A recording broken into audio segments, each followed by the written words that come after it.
Good morning, pop culture. We are live. It is Thursday, October the 18th, 2018. It's 8:28 in the morning, and it's time to start today's show. So, we're on the final few days of stealing solo at Captain's Parody, and it's exciting for me because the book has reached heights that, a lot of people didn't expect. So at the end of the day, I'm very happy to be able to say, hey, detractors, suck it. No, but all joking aside, folks, we're in the final 3 days of the campaign. So if you're still, as of yet, to have pulled the trigger on the book, make sure you do, because once it's gone, it is gone. It's going to take an act of, I don't know, Hulk Hogan himself asking me to reprint the book, brother. And then maybe if Hulk Hogan asks, or The Rock, then it'll happen. But yeah, folks, we are at currently 1,067 backers for a grand total of $41,651. What does that mean? Well, it means everybody is going to get their early bird certificate. You know, it's a nice throwback to classic Galaxies Far, Far Away merchandise. But if we can get over this hump, this final $8,349, then everybody's going to get Anthology, the full-size book. So spread the word. We've been sharing it on social media. Do us a solid and do the same. Now, last night I did an art test to see if I could draw while I live streamed, because I don't really want to try to deal with a camera and all this other crap. And I guess what? I could. So that was exciting. So maybe in the coming weeks, we'll do some more stuff like that. It's a big maybe, though. We got to see if the interest is there. But those are fun. They're very quiet, personal ones. And I'd be willing to take requests. If the person that requested Andrew Dice Clay with a lightsaber would please step forward, I'd love to send you your piece of art. It's been done for weeks at this point. It was done shortly after you sent in the super chat for it. So if you're out there still listening, I hope you didn't unsubscribe because you thought I took your money and ran with it. No, your drawing's done. I'm just waiting for you to let me know where to send it to. Then I can post them publicly. Until then, I'm just going to sit on it and wait. So the countdown is on for this. Now, also, we are on the countdown for Good Morning Pop Culture. If this is the show you love so much, make sure you're subscribed to the channel, because starting, let me pull up the big calendar that you can hear rustling in the background. Starting Friday, November 2nd. No, that's a little weird. You don't want to start on a Friday on a new channel. Starting Monday, November the 5th. The 5th of November, Back to the Future Day. Well, let me put it like this. Remember the 5th of November, because Good Morning Pop Culture is going away. So if you come here on the 5th of November getting excited for Good Morning Pop Culture, I'm sorry, but that show's dead to this channel. So make sure you're subscribed to the Good Morning Pop Culture channel, because it is over 1,000 subscribers at this point. And now I don't expect the numbers to be huge in the beginning. I'm a little nervous, to be honest with you guys, because of the 75,000 people, only 145 people are here. That is a really, really low turnout. So if there's only 1,000 over there and like 6 people show up, it's going to be a bumpy ride in the beginning, but it has to go to its own channel. So everyone has to know that Good Morning Pop Culture, starting the 5th of November, 2018, will be exclusively on its own channel. And if you haven't subscribed yet, well, you got until then before it just disappears. And then we will be, all the shows will go to live over there. But we'll also keep the current social media platform that we have. So for those out there that are like, do I have to subscribe to a new Twitter and do all this shit? No. Our World Class Bullshitters Twitter account will cover Good Morning Pop Culture's channel as well. So if you just follow us on Twitter already or on our Facebook page, you'll get the notifications there. And we will be making our own Facebook group for Good Morning Pop Culture. A little different subset of the group of people that like Good Morning Pop Culture, or the people that like the Star Wars content, may not be the same. So give everybody their own little playground to have fun. So that is where we are with Good Morning Pop Culture's exclusive channel. Now, we're waiting to get to our 200 viewers before we start this. And before we do, I want you guys to do me a favor. Nick, the guy that you all love so much, the last standing Samoan, Nick is in a contest for his art, his filmmaking. And then Nick has made a couple of movies. Nick has made a film called Frank and Doug. He's been involved with a couple other ones that I won't name because I don't want to give them the credit.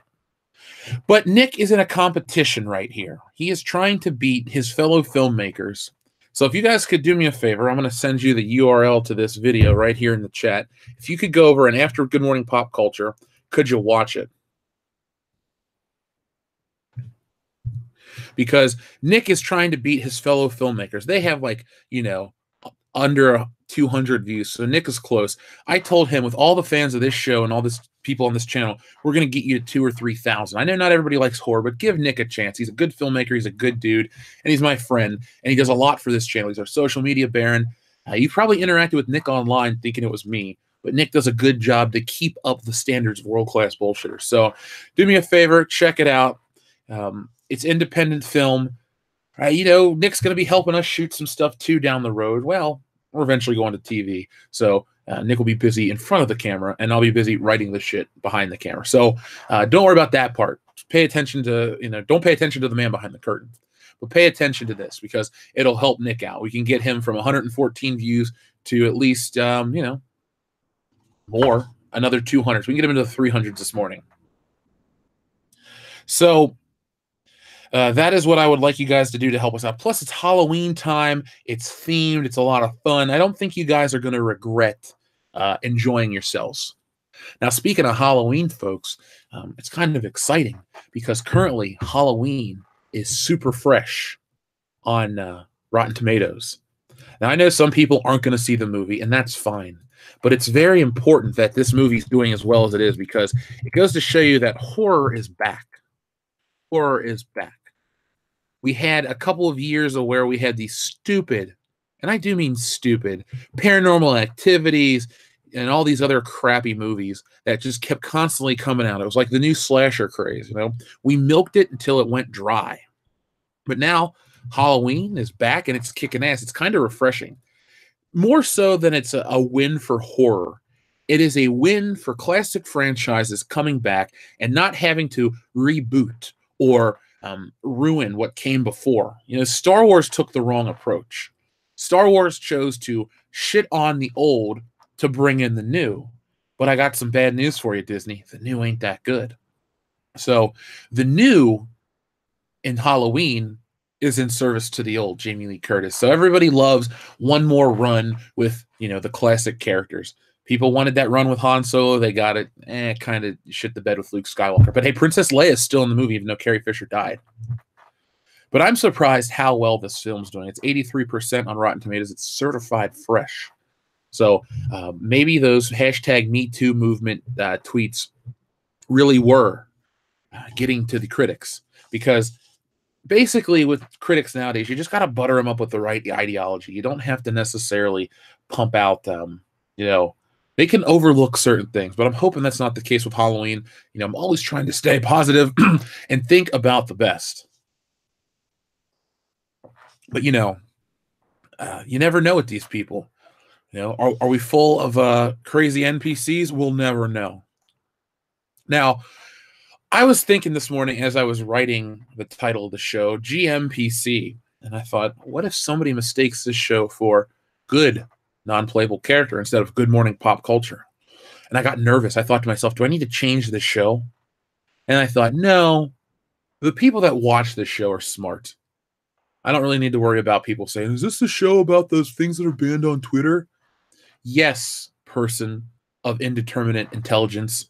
Yes, please, please watch the show. Wait till the end where we talk about the NPCs. And if you're new, if you send in a $100 super chat, we'll start the show any way you want. And then, you know, oh my God, you can buy a car in 2 hours. That's the future of good non-playable character. All you got to do is give them the right message, and they will repeat it for you ad nauseum. But yes, that is what I wanted to talk about for just a moment with Halloween. Now, a lot of people out there are going to go see it tonight. If you do, congratulations. You're going to see it before me. I may do an art stream, may not. Don't hold me to it. But I may do something fun like that where I'll take some requests. It could be a good time. And we'll do it live on the channel. You get to watch. Now, I draw digitally, and there probably won't be much sound. So if you send in a message, I'll draw it, and then we'll move on to the next one. But if that's something you like, make sure you have your bell notification turned on. Because, YouTube has been messing with people. I've seen some people in the chat. When did this stream start? What the hell happened, Google? Look, YouTube shit the bed on Tuesday night. We don't know the ramifications of it. I don't think it's affected us too much. But overall, I think it's screwed up some of the notifications. YouTube, actually, if you paid it, if you're I'm an actual advertiser on YouTube. In the past, at least, when I ran my own t-shirt business, I would pay for Google ads. So I get all these notifications. The day that YouTube shit the bed was the day that Google and YouTube introduced a new ad system. So maybe that is the case, because I have the email right here. I'm not going to read it because it's got my personal information in it. But they did switch over to the way they were doing advertising, and maybe that is why YouTube shit the bed. So I just want to throw that out there. But let's see.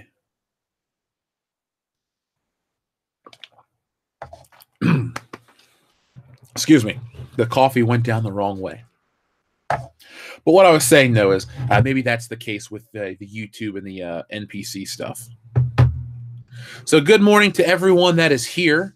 I know there's all kinds of stuff going on in the world of entertainment. I wanted to bring up one thing, too, that I don't normally talk about. Here's a little teaser for tonight's World Class Bullshitters podcast, which, I don't know, do you guys want that early?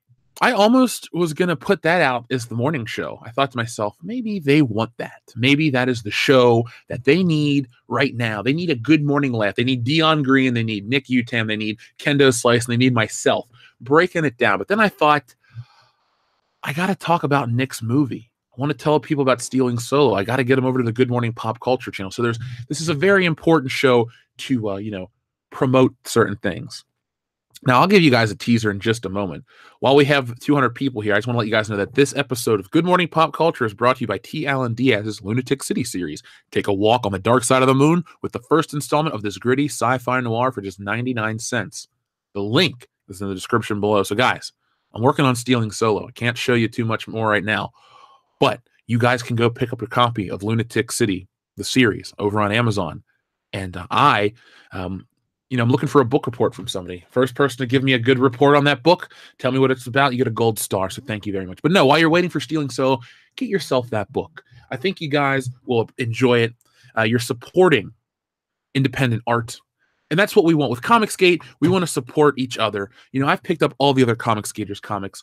Some of them have picked up mine. I know Doug has. I know Ethan has.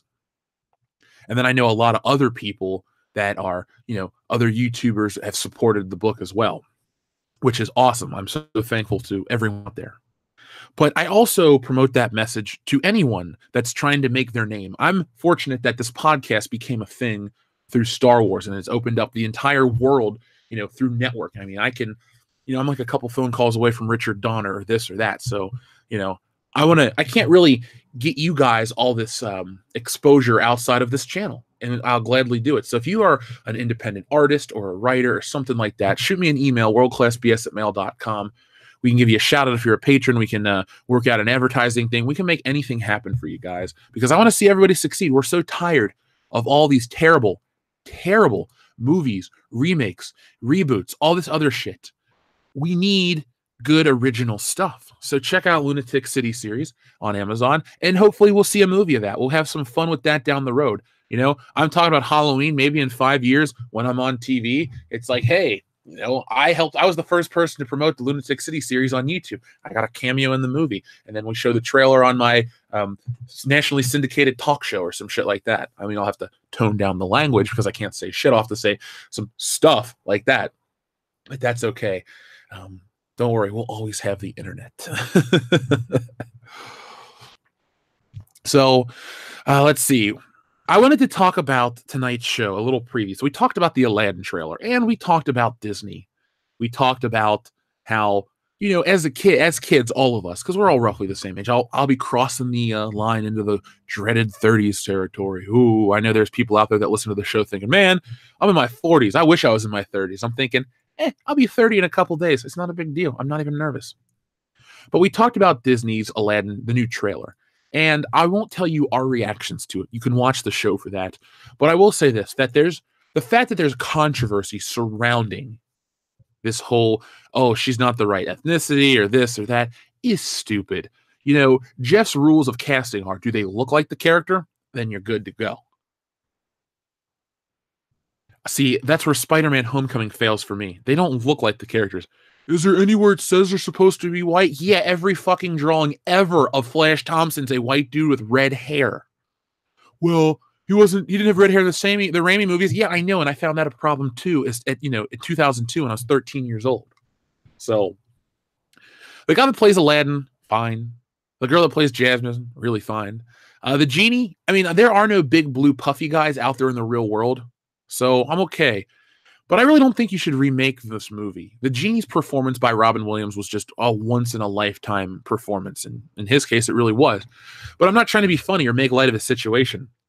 We'll never see a genie that great. You'll get Will Smith, and Will Smith has a good personality, and I don't dislike him, but I don't think Will Smith has the same that Robin Williams has, that manic craziness, those great references.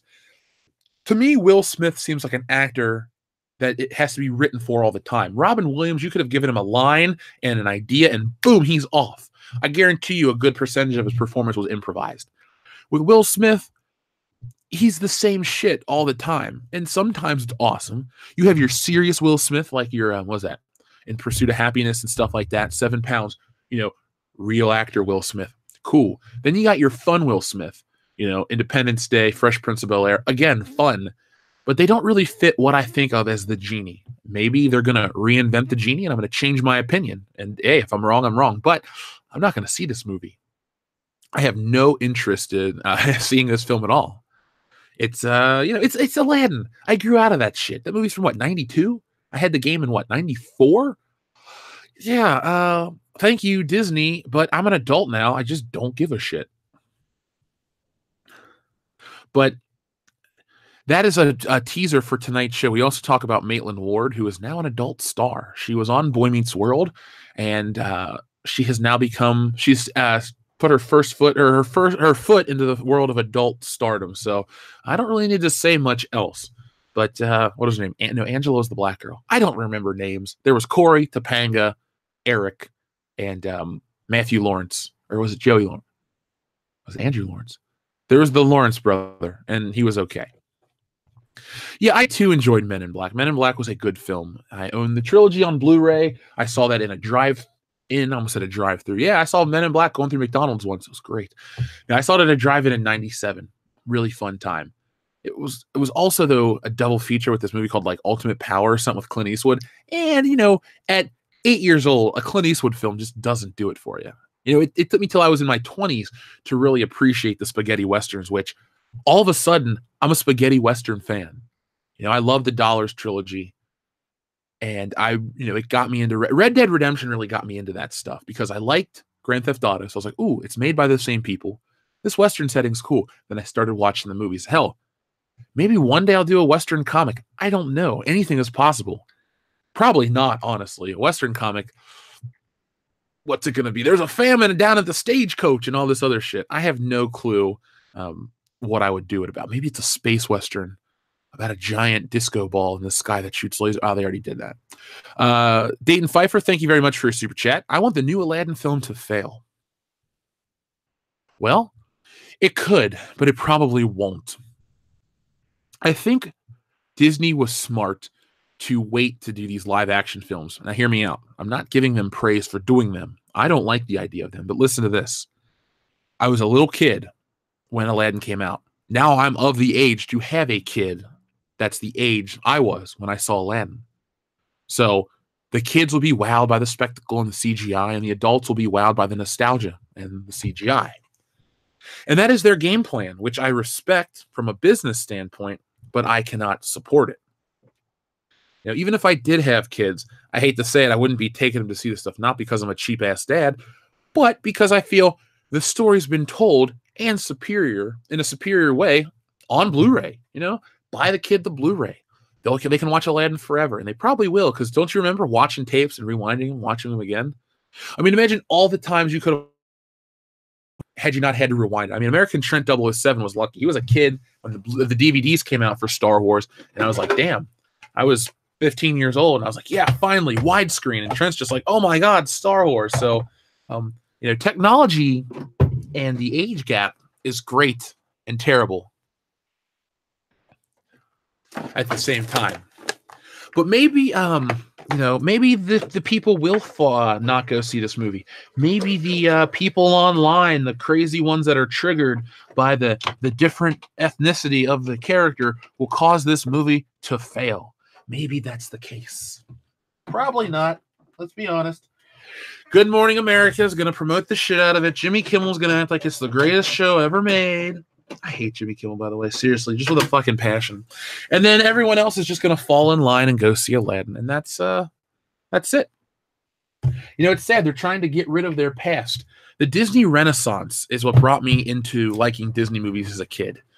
I didn't watch Little Mermaid in theaters because I wasn't born. But I hate to say it, Little Mermaid was the movie your girl cousins watched that you just had to sit there and you hated it. I hated The Little Mermaid as a kid. They'd want to watch that and Annie. If you want to make me hate a movie, show me The Last Jedi. If you want to make me hate a movie before The Last Jedi existed, show me Little Orphan Annie with that girl with the afro. My God, did I hate that film. Oh, I digress. Billy Ritchie, thank you very much for Super Chat. Disney set up Treasure Planet to fail.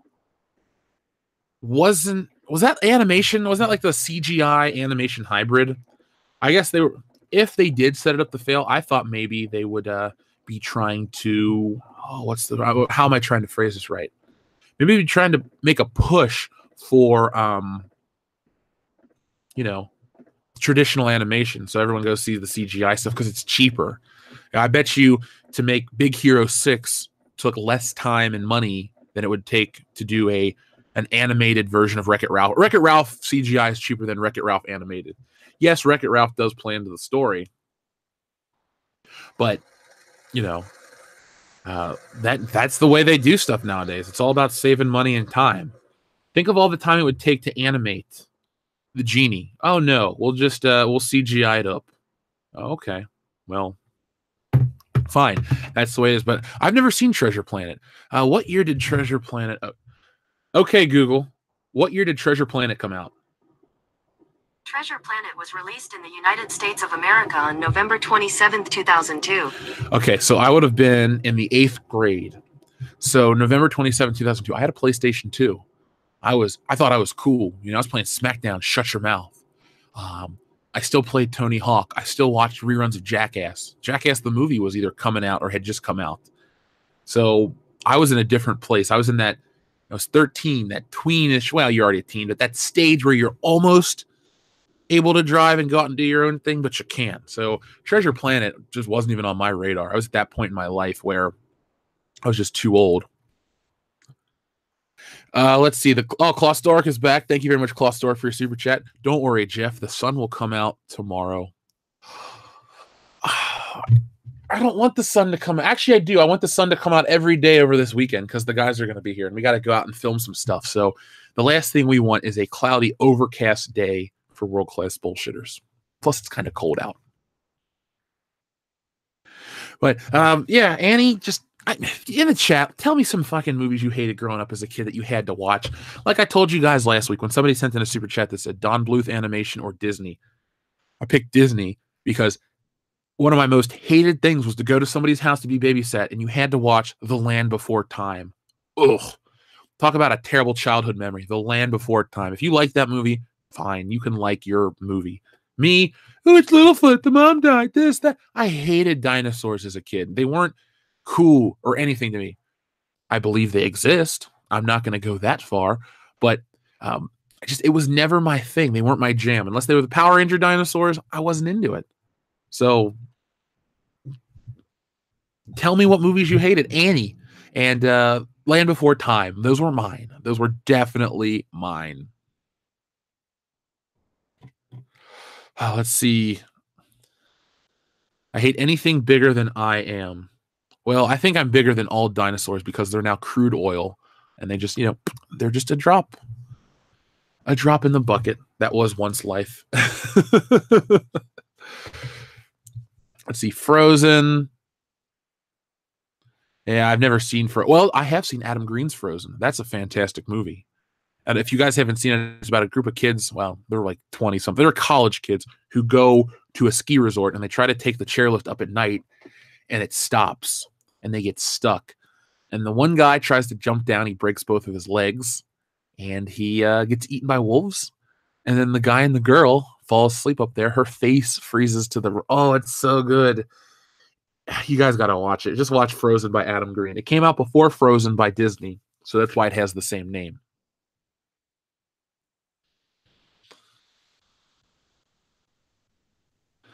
Let's see. I know one of the sites who lost views and subscribers because of the YouTube outage. Could have been us. We dropped like 60, so you never know what could happen. A YouTube outage was kind of weird, man.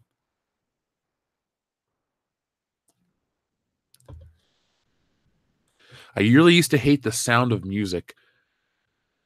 My grandma made me watch that as a kid, and then we had to watch it in school. I went to a Catholic school, and we had to take music classes. Ugh. We had to take the recorder and all that other dumb crap. And this was, in the 90s and early 2000s. So it wasn't like I went to school in the 60s where, it was a different time. No, we had to go to music class. We had to watch The Sound of Music, and it was, it's okay. I don't dislike The Sound of Music, but I don't enjoy musicals. Like I've told you guys on the show, too, if I ever married a woman that loved musicals, I'd be like, shit. I would not be very happy. I can't stand them. Hey, something happened. Let's sing about it. I mean, maybe one of these days, if we do a World Class Bullshitters podcast, and I'm kind of feeling it, kind of buzzed, I'll be like, all right, let's sing the next article. Oh my God, Ryan Johnson was bitten by a shark. And then, we go into a song.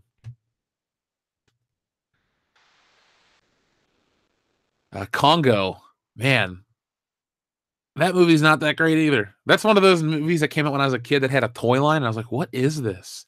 And then I never saw it until I was an adult. I was just like, okay.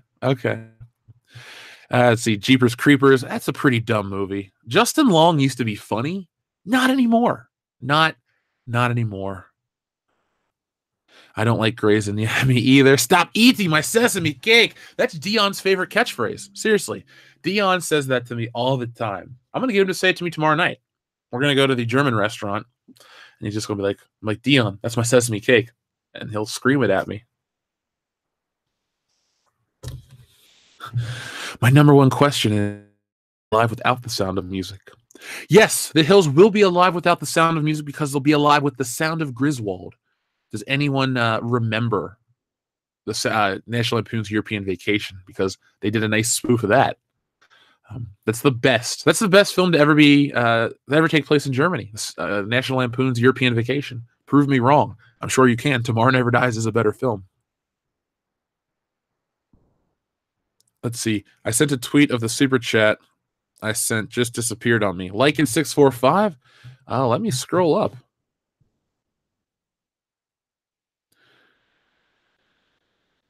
Let's see. ARG, man, you actually didn't miss much of the show. We just started it late. So anyone out there that's like, I missed the show. No, I didn't start it till 30 minutes ago. So you really got lucky. It just so happened that I had to do something this morning. Albedo, thank you very much. Let's watch Who Killed Captain Alex from Uganda. Oh, God, no. I finally know what that is now. It's so weird. Maybe we'll do a video or we'll do a live stream on, because see, once we move Good Morning Pop Culture to its own channel, the live streams on this channel are going to slow down a bit. Because like I've told you guys, full transparency, it hurts the channel big time. So like I said, this show is about building community and it's a lot of fun, but it doesn't really help World Class Bullshitters reach new people, reach more people. So instead of getting rid of this for the new consumer, we'll just keep you guys on your own channel. It'll be the same me, same show, same format. Everything's the same. Hopefully you like that. And, we'll go to here. But I don't think there'll be too many live streams in November on this channel proper. There'll be our November Veterans Day stream, which is already penciled in for Saturday, the 10th of November. So if you're a veteran and you listen to World Class Bullshitters, you are invited to join us. We're going to be talking about your stint in the military and how you consumed entertainment. That will be a, it's our way of saying thank you. like I said, I'm not the super duper patriot guy. I don't sit out and do all this stuff for my country and act like I am. I'm not virtue signaling. But I have found through this show that a lot of people who have served in the military listen to this show. So, and a lot of people are very generous. Salvador is one of those people. So it's for people like that listen to the show that I want to just say thank you to. So hopefully a lot of people join us for that stream. It's going to be on a Saturday night. We're just going to be talking about entertainment and how you consumed it in the military. So make sure if you're listening to this on the replay, that is Saturday, November the 10th. Let's shoot for an 8 p.m. start time. Let's see. Dayton Pfeiffer's. Damn it, Dr. Coffindales. That was not what I had to do. Dayton Pfeiffer says, Daredevil Season 3 is almost here. Let's hope it will be good. Let's hope it will be great, Dayton Pfeiffer. Come on, man. What have I taught you, people? What have I taught you? Be positive and shoot for the best. Don't ever shoot for mediocrity. Don't ever go for, I hope it's just okay. Nah, you don't want it to be good. You want it to be great. You want it to be the best Marvel show ever. And if it isn't, that's okay. It's still better than Iron Fist Season 2. Now, it's funny that you brought this up because I was thinking about Daredevil this morning. I was looking at my phone and I was thinking about all these great Daredevil comic books that I had read over the years. And now I'm not a new Daredevil fan. I'm not one of those people who picked up Daredevil and because of the show. I've been a fan since probably the 94 Spider-Man cartoon, where I loved Spider-Man so much. And then I was just like, oh man, this guy's kind of cool too. And then he popped up in the video game, the Spider-Man video game, and I liked Daredevil too.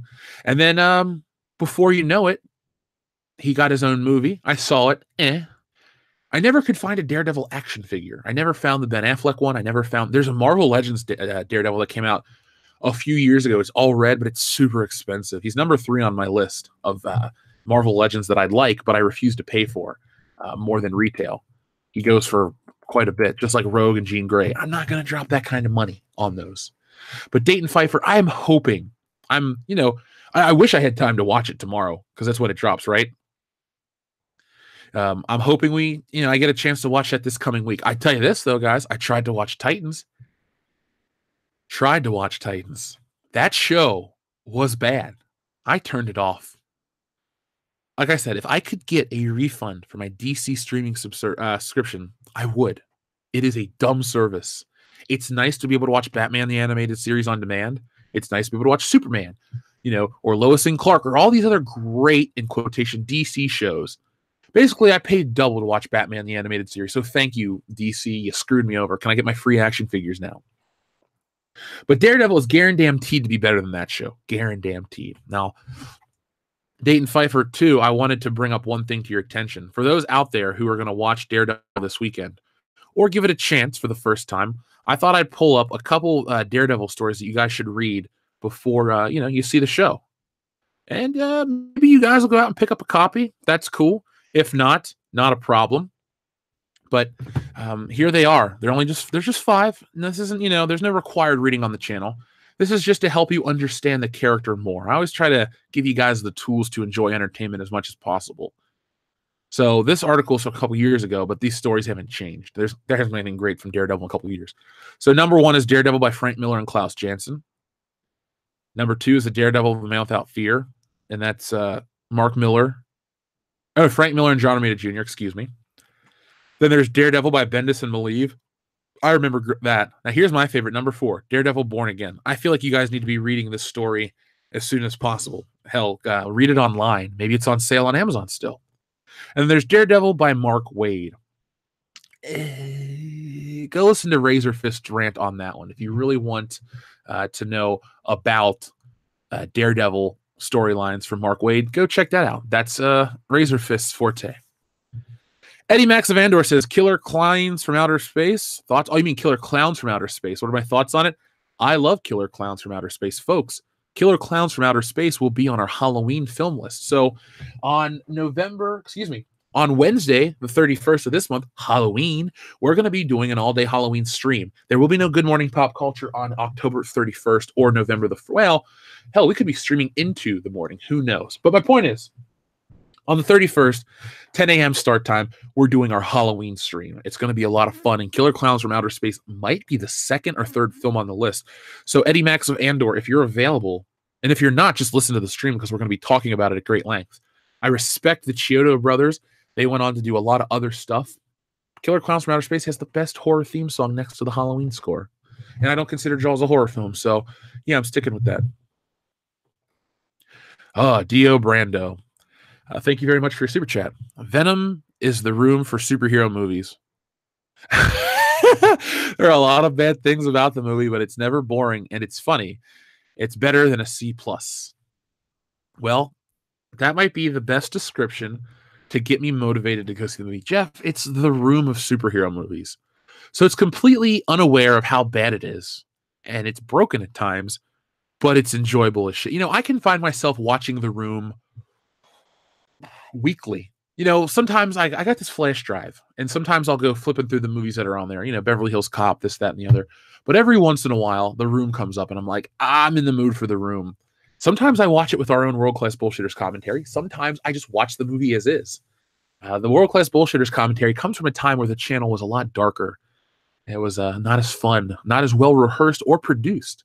But it's available for you guys to listen to on here. It was our 500 subscriber special. I mean, 500 subscribers. That seemed like a big achievement back then. And now I'm like, we should be getting that per week. So thankfully, we've grown. But, you know, Dio Brando, that's probably the best way to get me to want to watch that movie now. It's like The Room. Be honest with me. Is it better than Batman and Robin? Because I hate that movie. Or the Batman Returns. I don't really like that movie, too. Let's see. I heard Razor Fist ran on Wade's Daredevil. Epic. Yeah, I love Razor Fist. His content is epic. I've seen Fright Night and Terror Train or Night Train to Terror, both of those. So those will not be on the stream. We gave you guys our list, and then you guys could vote on films, but nobody could have a general consensus on what to watch. So people picked Maximum Overdrive. So maybe next year we'll do those films that you suggested. But like I said, we are locked in. Let's see. Dio Brando also says better than that and better than Predators. Ooh, well, man, I think Dio Brando, you should work for the marketing department of Sony, and you go watch the movie and you say, "Hey, Jeff, it's better than Predators." Okay, I'll watch it. It's kind of a guarantee. It's like, oh, it's better than this. Oh, okay, great.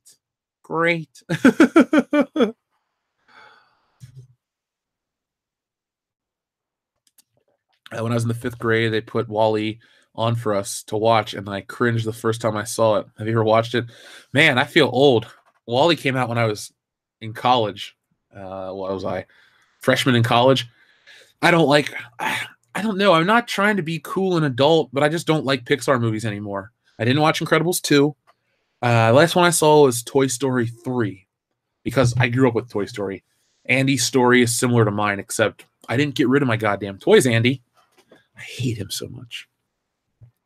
But no, my mom's boyfriend at the time really liked WALL-E, so he bought her a WALL-E figure. It would go WALL-E, and its eyebrows would move. And I'm just like, this is so dumb. It's going to make a ton of money. Because I always tell myself, Jeff, if you ever want to make something successful, make something you absolutely hate, and everyone else will love it. And I thought, yeah. Thankfully, that's not the case with Stealing Solo. That's not the case there.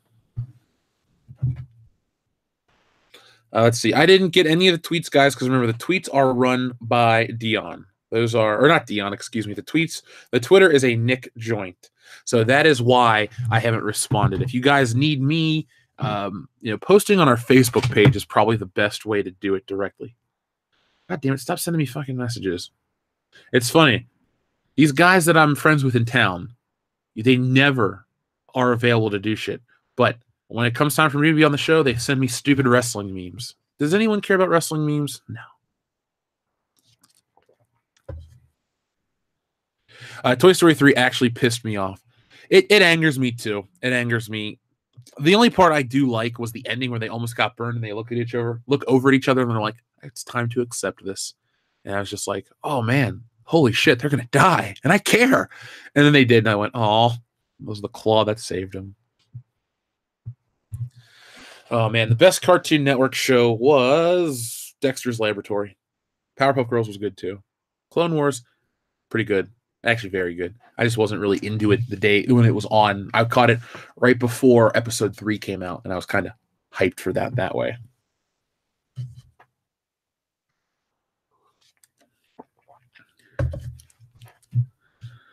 I relate a lot to Wally. I'm old as shit, and my wife is the young hotness.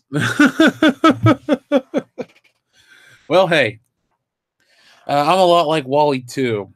I'm cold right now, so I'm drinking down coffee.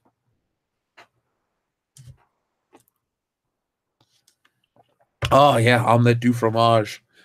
Anytime someone says say something in French, it's omelette du fromage. I didn't need to sleep with a helmet on to get it. You know, I'm not going to get a hit record out of it, though. Could you imagine if I jokingly did put out the omelette du fromage record? I think people would actually buy it. No, but it would be fun. So I wish there was more to talk about this morning. There's, I don't know. It's kind of a dry time. We really blew our load on Monday. In many ways, this show should only be Monday, Wednesday, Friday. Because with this Tuesday, Thursday, there's a lot to cover from the weekend, and you cover it.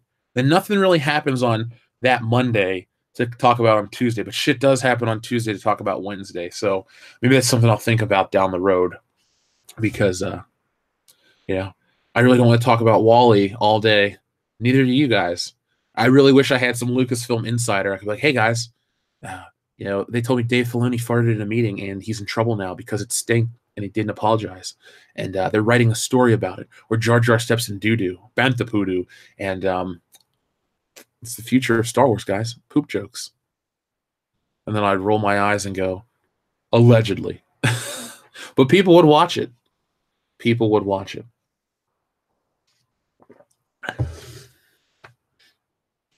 I don't watch Game of Thrones at all. I'm never going to. I watched the first episode. I wasn't impressed enough to continue to watch it. Ethan said I should watch The Sopranos. If I watch it, I watch it. I don't know. I feel like I'd be wasting my time trying to binge watch TV shows at this point. If I'm trying to create content all the time, TV is the last thing I want to do. I don't want to commit to 7 or 8 seasons on a streaming service. I mean, hell, I committed to Third Rock from the Sun after I had done like work shows and stuff like this. I would watch an episode or two. Even that was only 40 minutes a day, but that's 40 minutes a day. And before you know it, like some days on the weekends, I'm like, I should do stuff. And I'm watching Third Rock and I fall asleep. So I'm taking a back seat to or all TV shows are taking a back seat to me because in November I got tons of stuff to cover. I actually got a big video, the big one I keep talking about, and I came up with another one. I actually need to work on that right after this video or this show because it's important. It's very important. Brandon Moist says in a super chat, thank you, Brandon Moist. Thoughts on Breaking Bad, personal favorite TV show. I liked Breaking Bad. I watched every episode. I caught the final season live. It was really, really good. Is it my favorite show? No, but Dexter used to be my favorite show for a while. Then Dexter shit the bed. To me, Breaking Bad never shit the bed. It had Skylar White, who was the worst character in television history. She is the worst TV wife. Anyone that says she's justified, no, you're wrong. You're just wrong. There's no debate about it. Skylar White was a terrible wife. Her husband was dying. And she was unsympathetic to a lot of stuff. And if she hadn't blown up and acted stupid, well, then their family wouldn't have fallen apart. But you know what? That's okay. People are going to find an excuse. Thankfully, that show didn't come out in today's SJW culture because everyone would say how Skylar White's the real hero of Breaking Bad. You get all these stupid writers over at the Mary Sue and all this other shit talking about how great she is. I'll never forget, there was a Facebook page called Anna Gunn Sucks. And it was just about how much they hated the actress, Anna Gunn. And I was on there for a while because I'm like, I don't really hate her, but I hate Skylar White. And I just want to hear if people like what they say, if it'll make me laugh. It didn't. Also, the page died. But, you know, whatever. Let's see. Lycan654 says, look up Disney films giving kids wrong impressions. I can do that for a couple of minutes. Let's see. Disney films giving kids wrong impressions. Boom. Bracket, not an enter. Why parents should never let their kids watch Disney films. Okay, this could be fun. Let's look at this together. So, folks, why your kids shouldn't watch. I don't think a lot of our listeners have kids. I don't think of this as a very family-oriented show. There are a lot of people that are working right now that do have families. I've met them, so that's awesome. But I bet there's a lot of people that are like younger than me that are working like, yeah, I love this show. And, that's cool too. It doesn't really matter how old you are. I'm just glad you're here. So when you're of that age, I guess you shouldn't let your kids watch Disney films. 14 reasons why. Let's figure these reasons out real quick. So number 1, portrays racial stereotypes. Okay. Number 2, 13, they lie about history. Oh, okay. That's important. Number 12, my personal favorite, subliminal messages. Number 11, the damsel is always in distress. These are old storytelling tropes. Promotes early puberty. It can get your body to biologically change early. Now, if Disney films had that, no wonder they make all that money. They know how to change your body hormones by making you watch a movie. That's impressive. Ariel literally gives up her voice for a minute.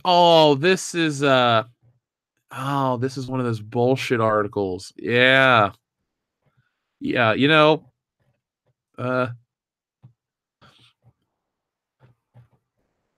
Wow.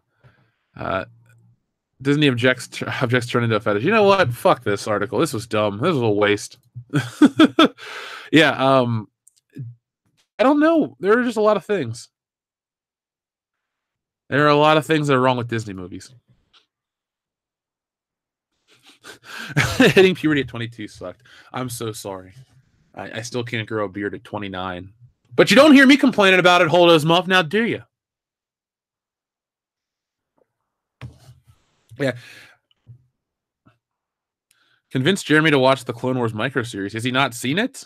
I don't really know how. I mean, if he doesn't watch it by Star Wars Celebration, Jeremy may be about 6 feet tall, but he's not that strong. He looks pretty gangly. I'll lock him in. Ethan will turn on the YouTubes, and we'll start watching the show. And he can scream, "No, I don't want to watch it." And I'll make it like, "Jeremy, you watch this show, or we're doing a live stream without your hat on." And he'll go, "Oh, God, okay." And he'll watch it, and he'll enjoy it because the Star Wars Clone Wars micro series may be the best cartoon ever for Star Wars. And that includes the long-form Clone Wars series. I know there's no Ahsoka Tano, but you know what? That's okay. That's okay.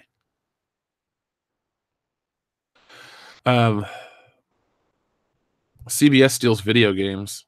Oh, yeah, for Star Wars Axanar, or no, Star Trek Axanar and all that shit. They took the fan film down because I guess it was making them look bad.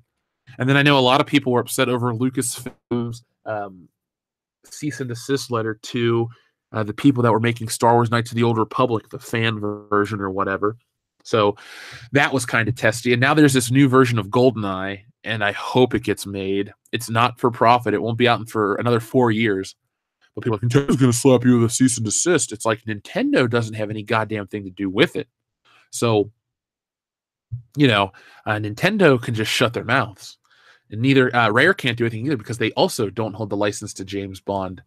Eon Productions does. And this is a free-to-play thing. And they didn't care about the other GoldenEye source game, which is built on the source code for, what is that, Half-Life 2's, what is the game that Half-Life 2 has for multiplayer? Not Team Fortress, Counter-Strike.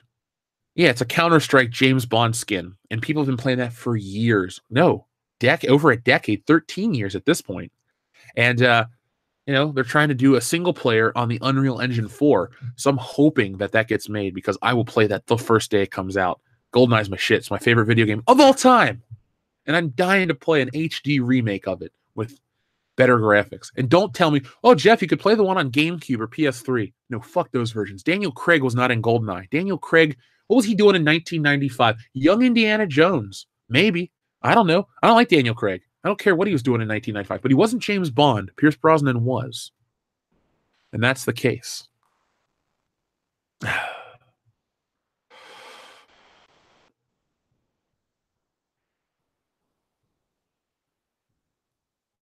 Well, Rowdy Ruffian, they can't get a cease and desist from a company that has nothing to do with it. That'd be like if I came to your job and said, "I want you to cease and desist because you're infringing on my thing."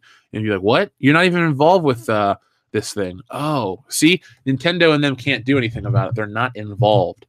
That'd be like if Lucasfilm sent a cease and desist letter to Warner Brothers for making a Harry Potter film. Warner Brothers would tell them to go fuck themselves. It's about who is the rights holder. YTP YouTube Poop Mania says you should talk about FO76 and how Bethesda is retconning the lore. Kind of relates back to Star Wars. Love your show, by the way. Well, let's see. Thank you very much, YTP Mania. I appreciate the super chat and that nice compliment. So that's what Fallout 76. I did not know that Fallout 76 was retconning the lore. To me, that's the ultimate in laziness. Well, where can we go in the future? We can't. So we're going to go and we're just going to change what came before it because it's convenient. That kind of stuff pisses me off to no end. I know some people don't care. I think the worst type of fan, and if you're in the chat, sorry person from, of nondescript, wherever, the type of people that are just so happy to get something new that they'll accept it no matter what it is. Like, I love what's the show, or what's something I love? It's Always Sunny in Philadelphia. So I was excited for season 12. But a good chunk of the episodes kind of sucked. If I was like, oh, it's great just because the show's back. No, What Are the Rules was a dumb episode, and I didn't enjoy it. So, anybody that's just so willing to accept something because there's more of it, to me, is a bad consumer, because it sets a low precedent for anyone that wants to consume said product. Let's see, Fallout 76. I got to look this up. I don't play these games. Retcon. Okay. So it says it's explained by Bethesda. So Fallout fans take their lore seriously, and last week a post suggested Bethesda had retconned the Brotherhood of Steel into Fallout 76, prompted many furious debates for the organization's roots. Let's see. Oh my god, this is okay. Let's see. The discussion stemmed from an in-game note from Fallout 76, which mentions the Brotherhood of Steel's extended involvement in the Appalachia Fallout. The Appalachia, the Fallout name for West Virginia. For many fans, this was problematic. According to the established Fallout lore from Brotherhood of Steel, should not have emerged from their California bunker until the year 2150. Fallout 76 is set on the other side of the country in 102. Such as the question on everybody's mind was, how on earth did the Brotherhood get to Appalachia so quickly after the apocalyptic nuclear war?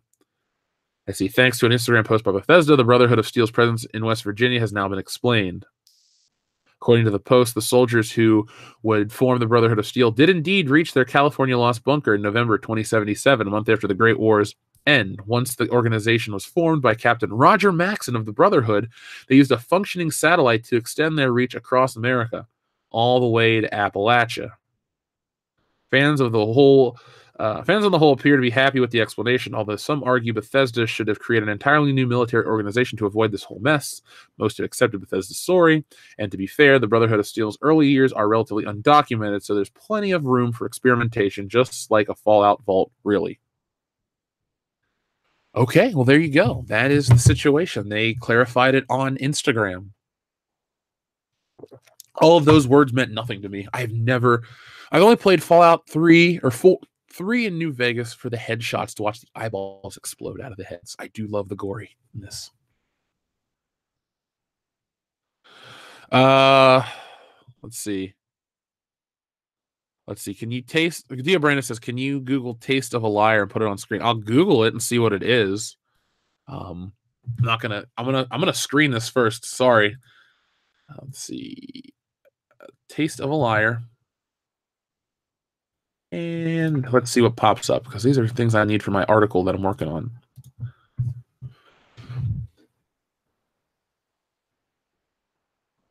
Oh, this comic book panel? I mean, this is ugly, but it's not offensive. It's just dumb. I don't even know what I'm looking at. All right. Well, since you sent in a super chat, here you go. You guys can dictate the show that way. This came from Dio Brando. Here we go. Dio Brando wanted to see this, and here we go. I can guarantee you there will be no Harrison Ford licking and stealing Solo Captain's parody. So there we go, guys. That's Taste of a Liar. Let's see. YouTube keeps stealing your super chats as like, well, I can pull up the super chat window and see what's actually happening. So give me a moment. I hate to not read somebody's super chat because I feel bad about that. It's like, you guys sent in the super chat. Let me give you guys the respect you deserve. So, see my channel.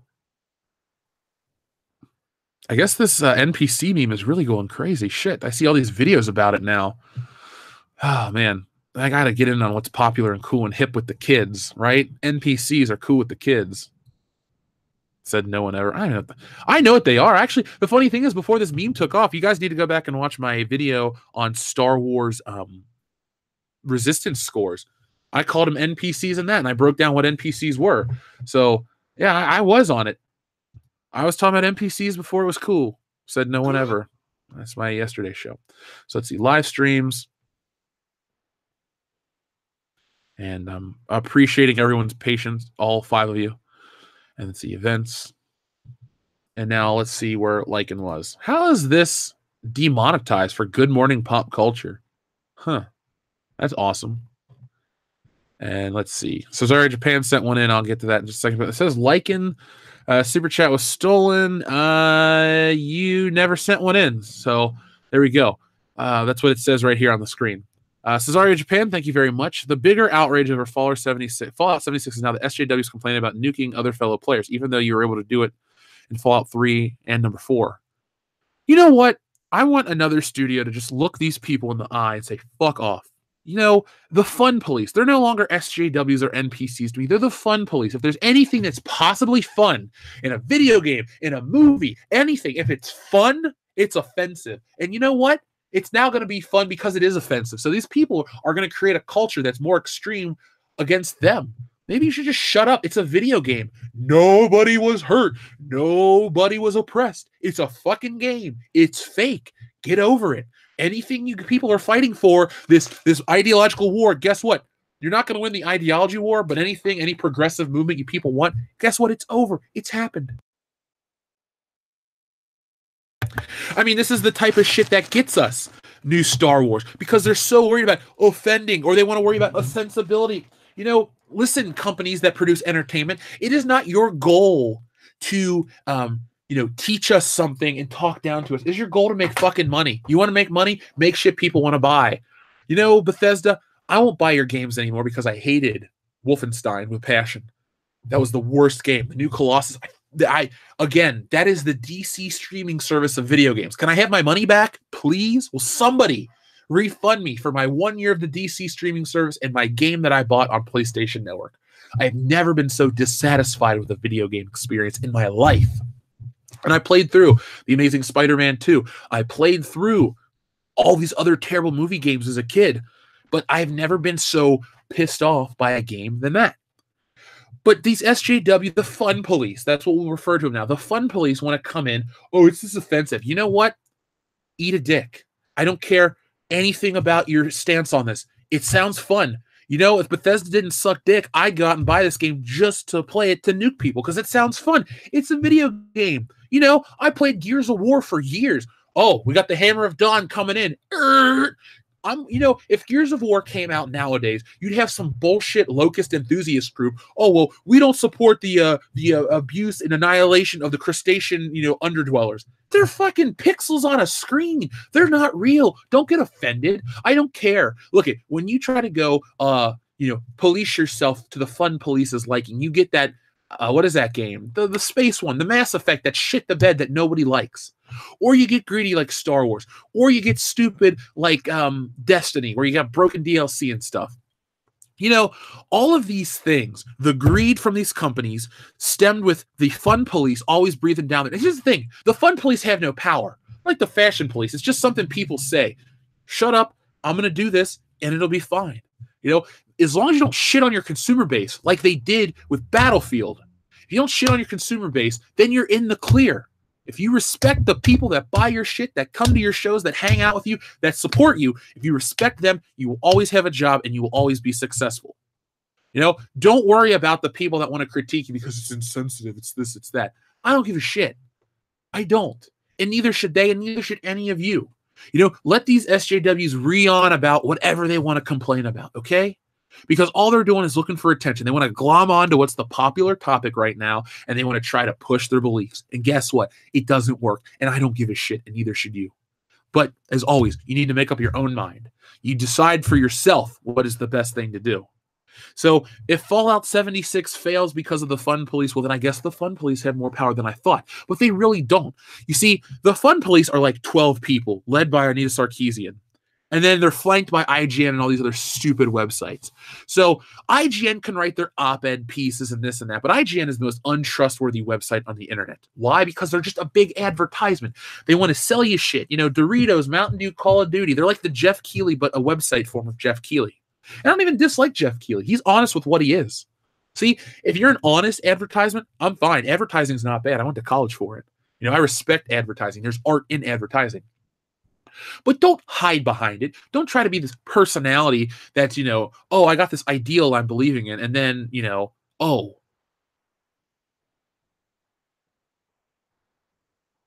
You know what I'm saying? Like that. But it's just crazy how people get so outraged. They get so outraged over nothing. It's stupid. It's very, very stupid. So don't worry about the fun police ruining your game. You know, game makers, game developers, you know, if you're going to do a historical story, if it's historically accurate, awesome. Don't make a movie about landing on the moon and then not putting the American flag on it or whatever. Even if you don't believe in the moon landing, that's the official story. So go with that. Sorry, you don't get to alter history because of 2018 politics or sensibilities. You don't get to alter any of this shit. You got to just do what the most people are going to want. You know, Call of Duty is going to make a bunch of money this year. Not Fallout.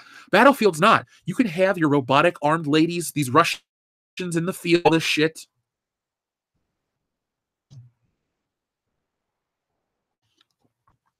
And you can enjoy it. You can tell people not to buy your game.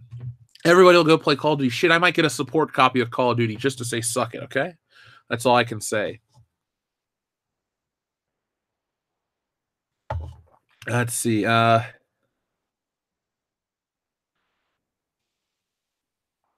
it bothers me that people think we're toxic.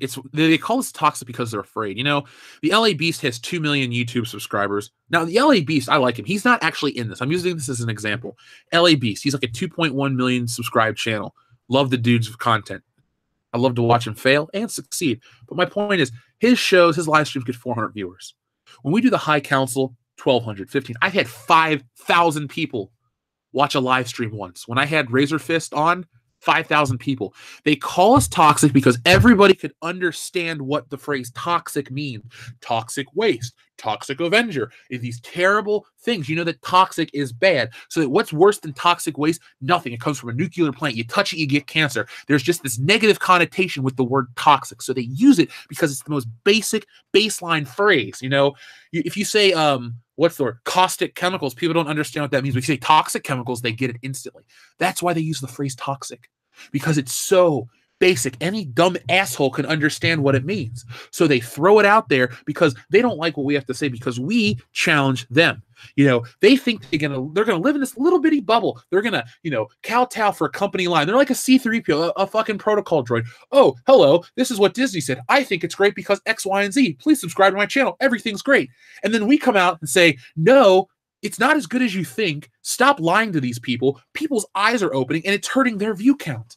That is why we're called toxic, not because we're actually toxic. I mean, shit, I'm organizing a charity thing for that I'll tell you about in November, okay?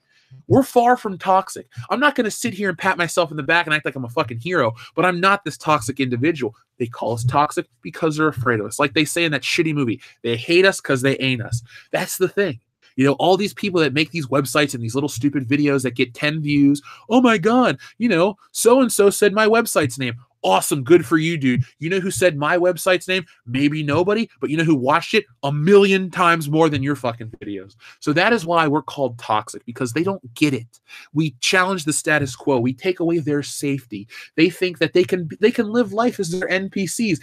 We require critical thought. You know, maybe the irony of my name of this channel has been lost on some people. Fine. Not making fun of you. But these channels, my channel, requires critical thought. You know, you have to have a knowledge of certain things.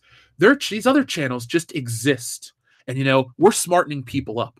oh, Star Wars is doing so great. Actually, it's not. Check these out. Oh, the Star Wars toy shelves are full. People are buying them. They keep making them. No, they're kind of just still there. They never went away. We kind of open up people's eyes to that. And that is why we're always going to be considered toxic or never be accepted by the mainstream. And that's completely fine. It's completely fine.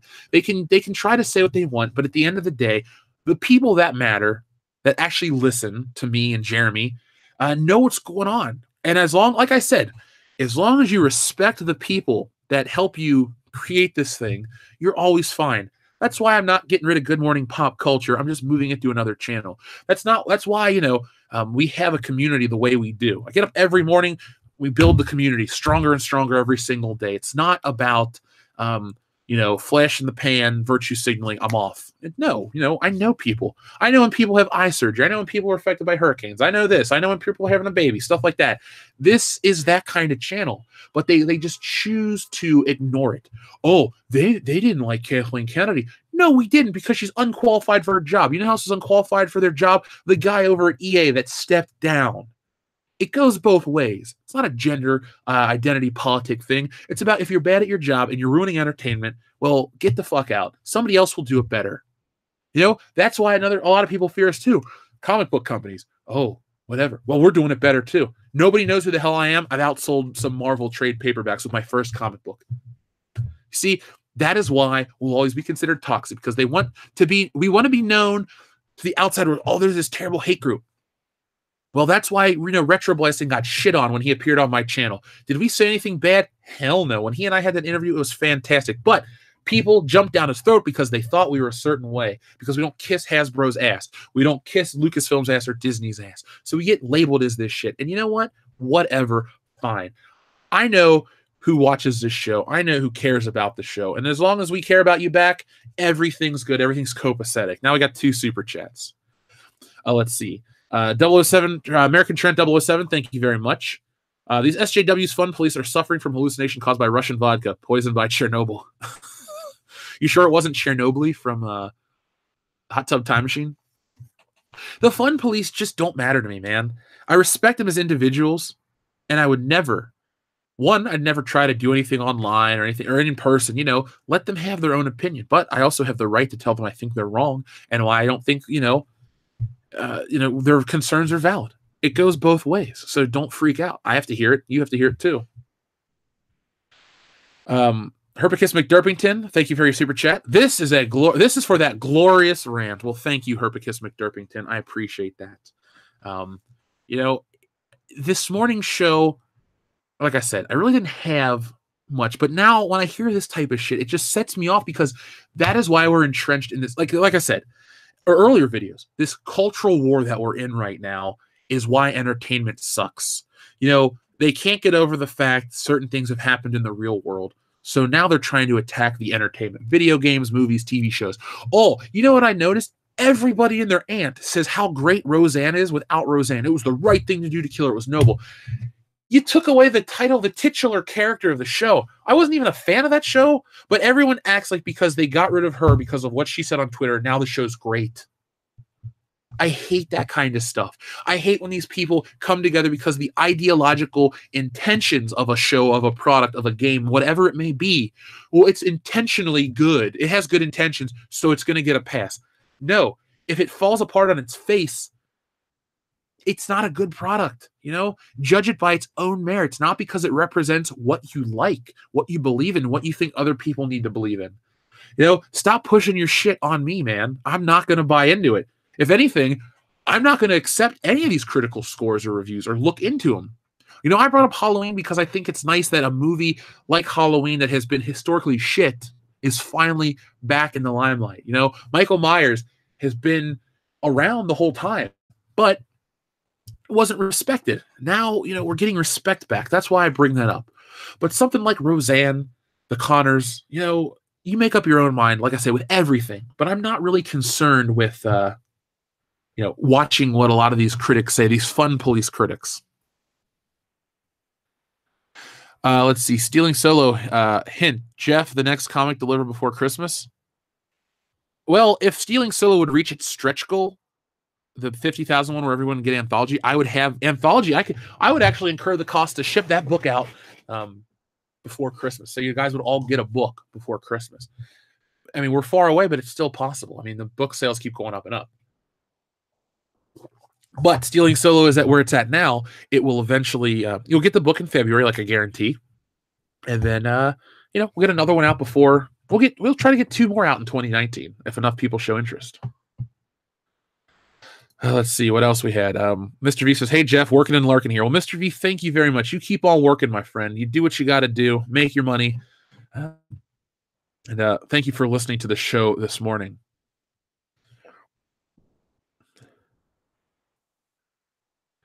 Campia on his show said they should change Magneto's race because his previous background story wouldn't work. A Holocaust victim story wouldn't work. John, you Canadian asshole, go get high somewhere else. Why would you take that away from Magneto? That's one of the best parts of his story. Or are you going to say, oh, because he's so old now and removed so far from the Holocaust that it wouldn't work? Well, guess what? That's who he is, Eric Lenscher. X-Men is an allegory about so many different things. That is the dumbest thing John Campia has ever said, and the man has said a bunch of dumb shit. I mean, he's a walking advertisement for the wrong everything. So now John Campia advocates they should make Magneto black. What is he going to be? From the civil rights movement, he was harmed in 1960s America. No, it works so much better because there's no bigger villain than the Nazis. And Magneto needed to suffer from that. He's an old man. You know what? Maybe his mutant powers make him live longer, like Wolverine. It's okay that, Captain America should always be in World War II. Are you going to tell me, oh, well, John's going to go, well, maybe Captain America should take place during, I don't know, Operation Desert Storm. It's a little more current. Huh? Oh, God, John Campia, I hope you listen to this one day. Go away. Just shut up. It's when I hear kids these days say something retarded like Luke Skywalker is whiny, Rey isn't. That's when I get very angry. Rey is a terrible character. Not only, I wouldn't necessarily call her whiny, I'd call her unqualified. That'd be like if you took a first grader and said, all right, Timmy, it's time to perform surgery. Or Jennifer, it's time to perform surgery. Huh? Yeah. All right, now cut along this arterial vein, blah, blah, blah. What? That's Rey. She's just there. But we're going to prop her up. And then, that guy died on the table. But you know what? Rey, the girl tried to do surgery. The little boy tried to do surgery. That's how we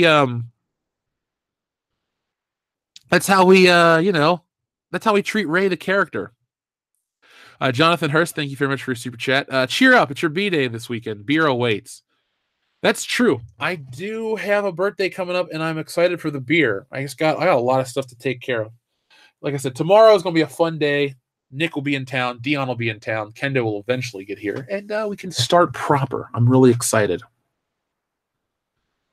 If the fun police were in the 80s, most movies and music would be arrested. That decade was way too awesome for them. Yeah. We wouldn't have Rambo or the Predator. We have to, it's too toxic. The masculinity is too toxic. What? If an alien's coming to invade the fucking planet, I want the biggest dude with the biggest gun to blow that shit away. I think what was great about the 80s in terms of entertainment was they got what worked for people on a primal level. A good chunk of women like big buff dudes. A lot of guys like, hot curvy women or whatever. They gave you that. You go to the movies to escape from the real world. I don't want to look in a fucking mirror for Star Trek. Or Star Wars. I want these big, grandiose, scaled epics, not a damn, this looks just like, I don't know, Little Italy in the Bronx or some shit like that. What? No, this is Alderaan. This is whatever. Come on, man. Do something crazy and imaginative, not boring and relatable to everybody in terms of, it looks just like my neighborhood. Save that shit for Spider-Man Homecoming 2, and then just fuck off. All Magneto in his old age does is make his character more interesting and badass. You never underestimate the old man in the lifestyle where you don't grow old like a supervillain. Yeah. Magneto, John Campia should never talk about anything. Look, I don't care if it's for the MCU. I don't care if it's for the SCMU, all that shit. No to John Campea. There should not be a black Magneto. There shouldn't be any other color Magneto. He's an old Jewish guy who was persecuted by the Nazis. That's what Magneto is. Like Professor X is an old white British dude who's balding or bald. You know, he loses his hair in the dumbest way. The X-Men, Wolverine should be Canadian, not, you know, Canadian Armenian, just a straight up Canadian dude. His name's James Howlett, born in the 1800s, whatever. He's white. I'm so sorry, John Campea. Do me a favor, John. I want the John Campea show with a Filipino. If I don't see it tomorrow, you're a racist. Please, please let your wife run your show. You know, we've heard enough. You know, stop with the mansplaining, John. You see how these dumb buzzwords these NPC people use? You know, Jeremy was right. Maybe Jeremy was really right about all of this shit. The fun police, they think they're being so progressive. And, oh, what if this? What if that? No. How about not? What if you got off your ass and go wrote a comic book? And maybe if you ingratiated yourself with the people who would buy your comic books, maybe you could create your own stories. Oh, but you can't because you kiss a company's ass. So people don't like you. They don't trust you. You don't show any creativity. You just parrot what somebody else says. You don't add anything new to your stories, John, at all. My God. We could just call this Good Morning Pop Culture the Rants Edition. That's what this is. I mean, you guys keep bringing me these pieces of news, and I just get pissed off about it. Thankfully, I don't have high blood pressure. You know, I've lost the weight. My heart's doing just fine. But I thought John Campea was done. He hitched his horse to the wrong wagon with Disney Star Wars. Then he had a bitch fit about it online, and he cried, I like the movie. It doesn't matter, John. Like your movie. Shut up. Stop trying to tell other people that they're sexist and racist because they don't like your shit. Don't talk about banging your cousins and calling people hillbillies because they don't like Rey. Guess what? She's a stupid character. Nobody here is banging their cousins. I'm going to go out on a limb for everybody and say, hey, no one said it or no one's done it. So just shut up, John. Oh my God, I apologize. I hope this isn't too spicy of an episode. I should just call this the spiciest Good Morning Pop Culture and put a picture of like a Scoville meter or something in the chat or the notification icon thing. I'm pissed. Brandon Moist, thank you very much. One of the best Good Morning Pop Cultures. Proud to be a bullshitter. Brandon Moist, I'm proud that you're a bullshitter. I'm proud to know you. And folks, on the 29th of October, so not this coming Monday, but the next, Brandon Moist, the man, the myth, the Moist, will be on this channel to discuss The Walking Dead. So I talked to Nick last night, Brandon. He will be here. I'll make sure Kendo's off work. And we are going to talk about The Walking Dead. So bring your topic, my friend. It's going to be crazy. Observer Dude, thank you very much for generous super chat. Should Luke have been the one to sacrifice himself by flying into the First Order instead of Holdo, where we see the Force, or he uses the Force and the hyperdrive as a weapon? If you were to do that, Observer Dude, I think Luke would have had to have been introduced in Star Wars Episode 7. Not at the end. He would have had to appear in the movie earlier on. You know, Han, Luke, and Leia should have been there from the beginning. Luke should have done this great stuff. I think Luke just dying in general kind of sucks. Not because of some childhood nostalgia, this grip that I'm trying to keep on, you know, being young. But Luke never actually got to go out and do anything cool. He was always training. It'd be like if you graduated from college and then just died. Like, oh, I did all this training to get this job and to live a life and build a career, and then, oh, you die the next day. That's how I felt with Luke. For Luke to have gone out the way he did was dumb. He's going to come back as a Force Ghost and more powerful. Do you really consider Obi-Wan Kenobi a main character in episodes 5 and 6, though? No, he's just there for a minute, and Luke Skywalker's off doing his own thing. They want to act like being one with the Force and all this stuff still makes you just as viable, but you're dead to kids. Certain kids can't understand to become one with the Force. You're a dead character. They don't buy your toys. They don't do the stuff that you think. So I'm glad Holdo was the person that sacrificed herself, because we're guaranteed not to have Holdo in the next movie. You know, she's not Force sensitive. Just because she kissed Princess Leia doesn't mean, you know, she got some STD of the Force.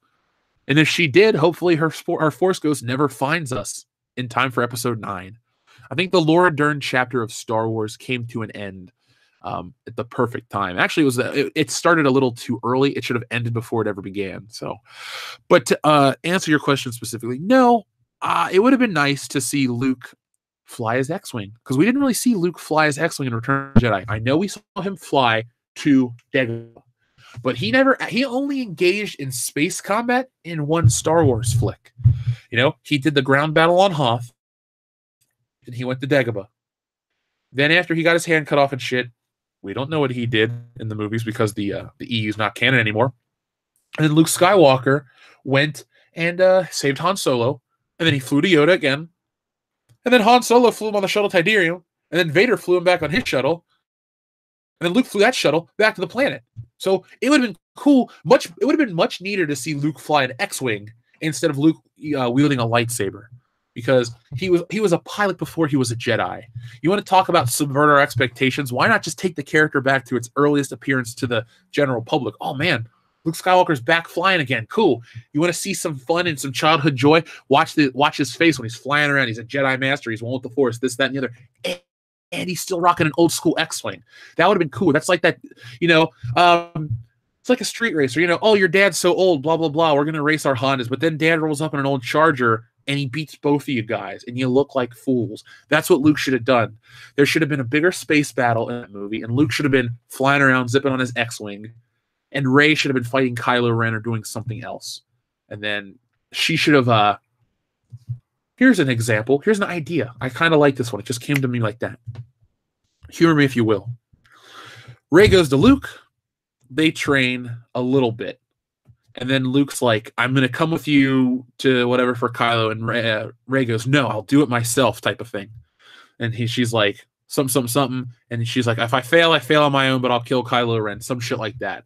So then Luke is going to go off and do his spaceship battle. And, it cuts from the space battle with Luke to her. And then she gets her arm chopped off and stuff. And then Luke arrives just in the nick of time to save him from being decapitated. And Kylo runs off because Luke, I can't defeat Luke Skywalker, all this shit. And then, Rey gets her robotic arm and her new eyeball. And then Luke and her go off the train one more time. And then she comes back more powerful. I could have bought that. But Luke Skywalker, man, I wanted to see him fly in an X-wing.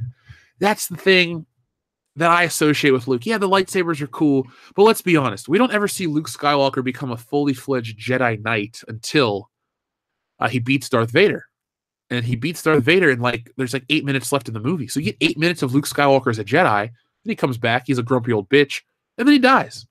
So that's why people are pissed, I think. Underneath it all, it's not about the childhood, it's not about nostalgia. The character's journey meant nothing. I'm so tired of these new wave, what is it? Not post-traumatic stress. That's the wrong thing. These, I can't think of the phrase I want, but these postmodern filmmakers that think it's so cool, to work so hard and just to fail. Rian Johnson, you've written your own story where you worked so hard to get Star Wars and now you failed. Enjoy your little heist movie with Daniel Craig. You'll never work in the galaxy far, far away ever again. Let's see. People who popped up. I'm glad you guys liked my rants this morning. Herpicus McDurpington said, this stream is 100% certified moist. Well, thank you very much, Herpicus McDurpington. Usually when people say it's moist, it's not a good thing. It's a good thing here on World Class Bullshitters. We're all about the moist. So what are people in the chat talking about? I saw Devil May Cry. I saw this. I saw that. Woke, so brave, yeah. Oh, hey, Spooky Mulder. I love the X-Files. I might watch that tonight. Well, yeah, I don't have anything to do tonight. I do. I'm going to work. I'm going to draw some comic stuff. And maybe down the road, I'll show you guys when I ink a page or something like that. I have a really cool inking style, thanks to, it's like digital curves.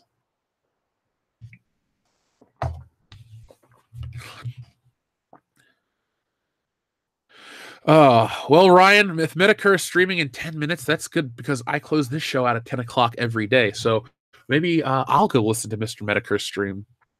Actually, I'll work on my next single release video because while I do enjoy Mr. Medicare, I enjoy this channel a lot more. Albedo, I will read your message in just a second. Can somebody in the chat tell me about Dishonored Wolf? I saw that he was leaving YouTube. I didn't have a chance to watch the video. I like the dude. He's been on this channel. He was funny. I'm a big Mauler enthusiast, and Mauler and Wolf are friends, so that makes Wolf a good guy in my book. But could somebody tell me why he's leaving YouTube? I'd love to know. Let's see. What do you think of time travel in Star Wars? I don't like it. I don't like flashbacks. I don't like time travel. You know, leave that shit for lesser franchises like a Doctor Who or a Star Trek. You know, Star Wars is a step above those. And if you're a Trekkie, if you're a Whovian, I apologize if I offended you with that phrase. But let's be honest, Star Wars is the best, was the best. At one point in time, it's like everything else is like, you know, at like a 7, and then there's Star Wars, and it was incredible. A Discord issue started it. Huh, okay.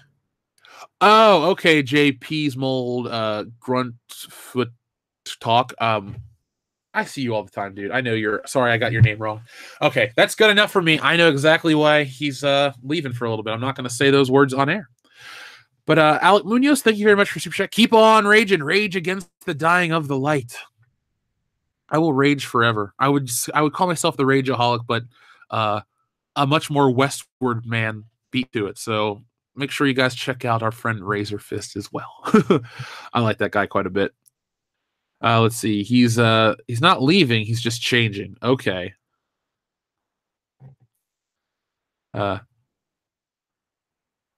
Jeff, would it be possible to decrease the hate of Rey if it explained why she really has those powers? Like maybe trained but forgotten about it for her safety? It would be kind of dumb. Because the thing is, you can't go back and make these movies great because you fucked up the first time. Like, it goes both ways. You know, Spider-Man 3 sucks, but it doesn't make Spider-Man 1 and 2 bad. Episode 7 and 8 suck. Episode 9 being great doesn't make episode 7 and 8 good. They're still broken on a fundamental level. It's not just about the Rey hate. There's so many terrible rehashes and stupid elements of those movies that make those movies as divisive or as hated as they are.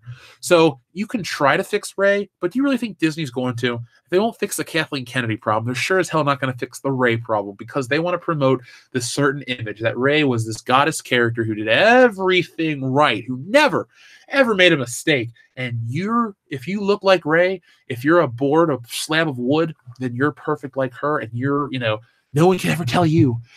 All you do is promote shitty fucking attitudes with her. So I don't think there's anything they can do to make me like the character of Rey. It's too late for that. Okay.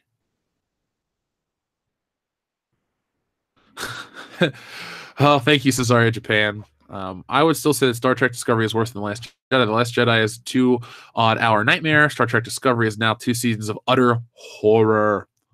Utter horror that I refuse to watch. I have a friend in Doomcock. He can suffer for me.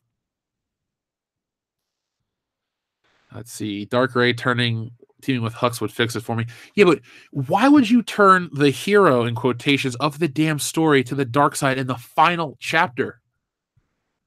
What's the point? Where do you go from structurally? That is the most broken storytelling I've ever even heard of them possibly conceiving. That's not smart. Oh, we're going to do it at the end and then it just is over. Oh, she's evil. Da-da-da-da.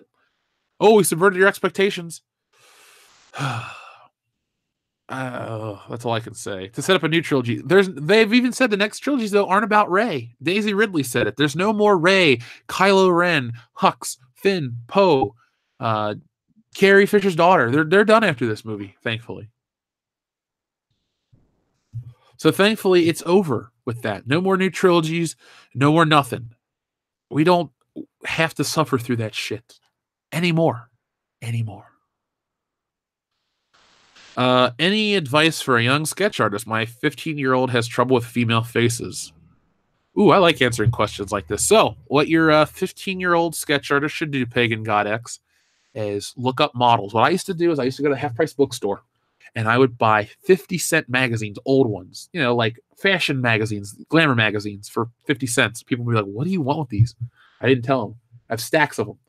What you do is you go and you look at the ads because they have like glamour shots of these women. They're at a good angle. You know, tell your child to look at a head from the profile, which is the side, head on, and then 3/4 turn. Don't worry about looking down or looking up yet. Those are more advanced. Those require more steps. But get the head on, the profile from the side, and the 3/4 turn down first.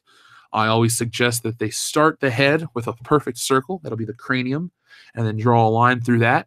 And you build your head from that. But the best advice I can give, without you trying to have the easiest way you can explain this to your child is this. Get magazines, look at the ads, and then learn how to build the basic shapes. Like, this is how I do it, at least. Don't start with the eyes and then try to build a head around that. Like, build the shape of the head, then figure out where the features are, and then rough those in, and then start defining, refining, adding detail. And that is my best piece of advice for art.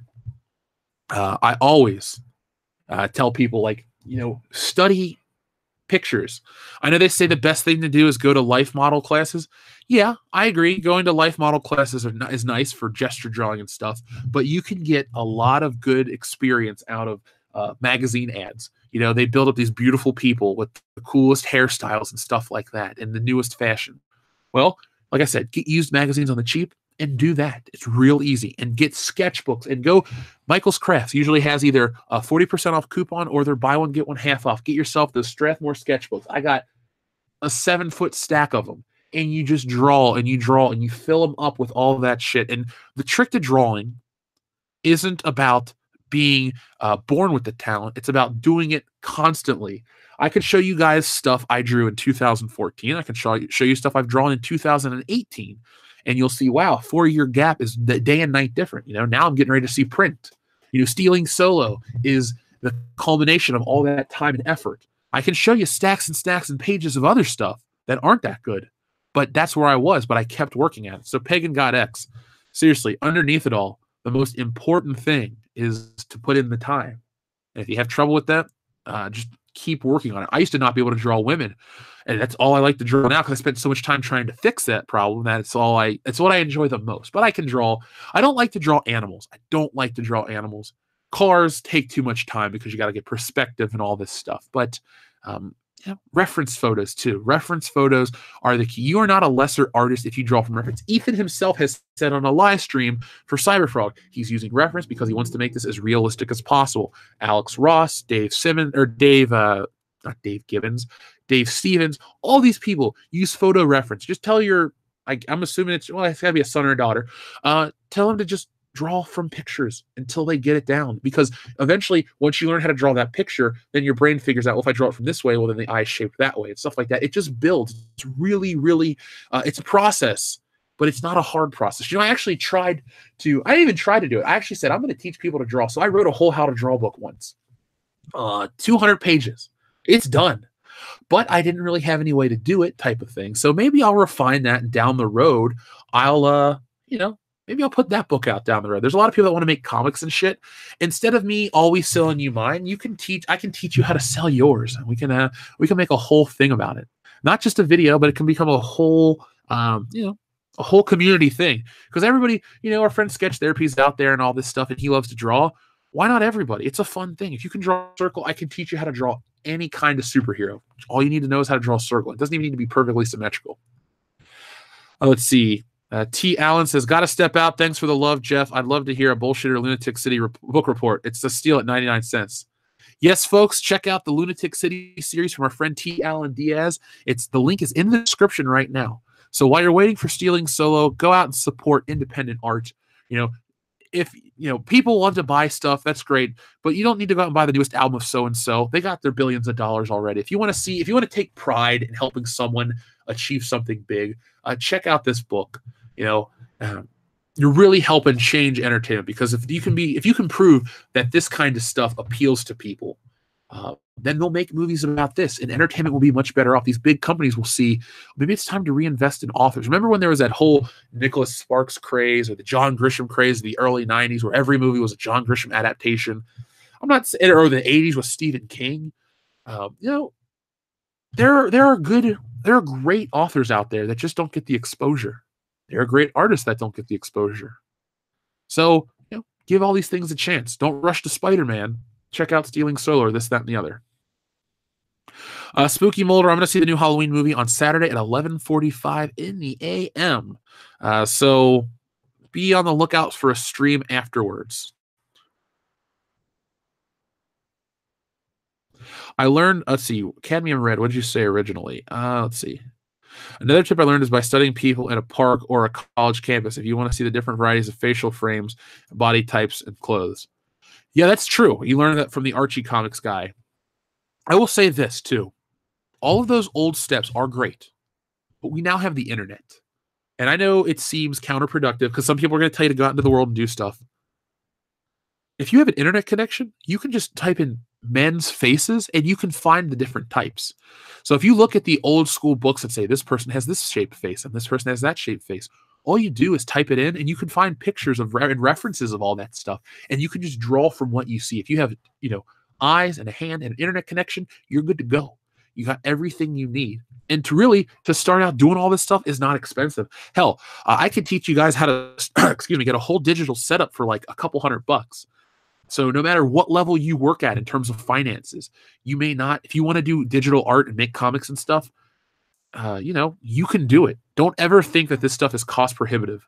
The printing, the shipping, that's where the real price lies. But to make the product itself, the story, you can do that. So don't ever let these things seem insurmountable. If you guys have a dream, a goal, an idea, work at it. I'm going to close out with a little bit of inspirational advice. For me, a lot of times when I'm working on stuff for the channel, I got big things I got to do.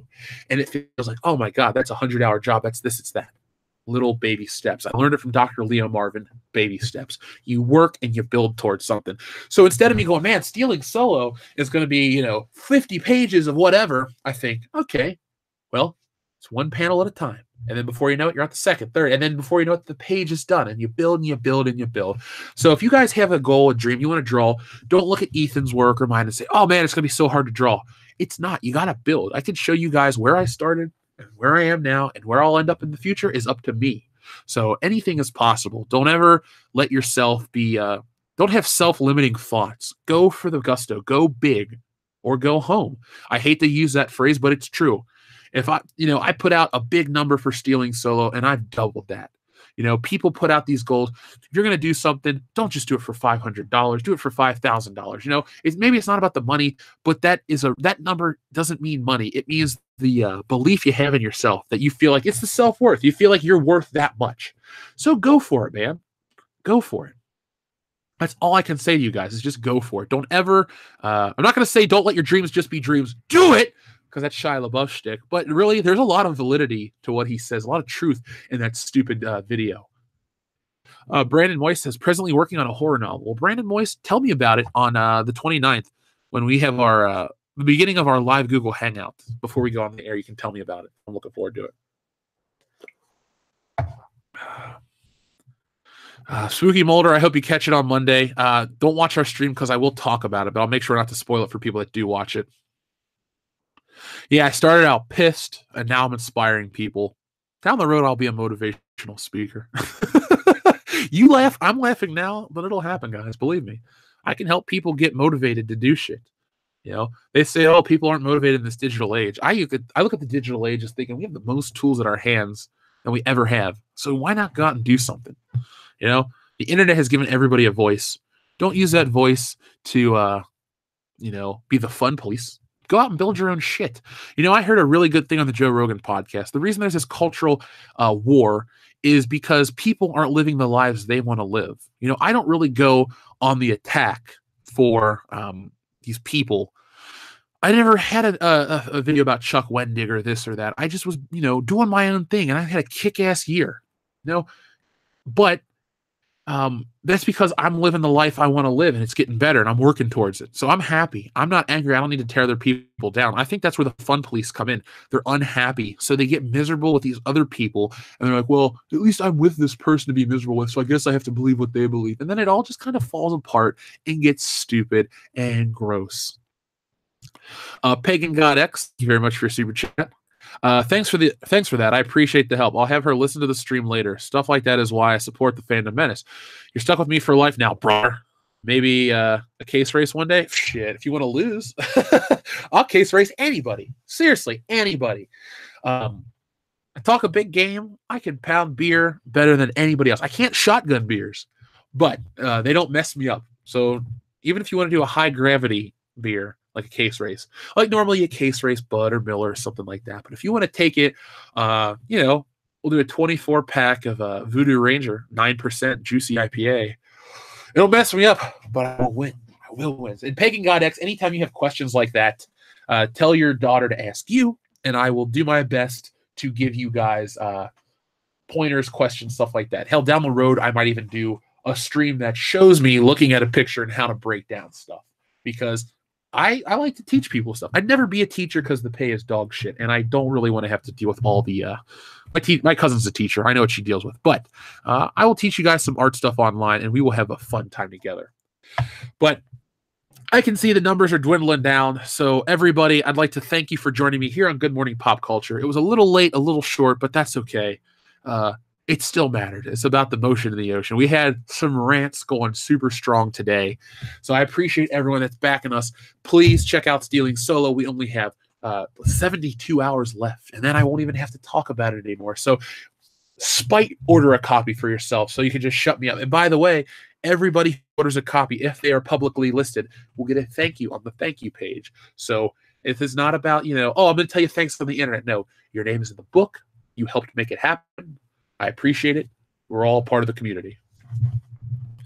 A Bob Ross edition. Yeah, we can do a Bob Ross edition. If only I could paint. If somebody out there wants to teach me how to paint, Anna, that Star Wars girl, you teach me how to paint, I'll teach you something. I don't know what I need to teach you. You went to art school.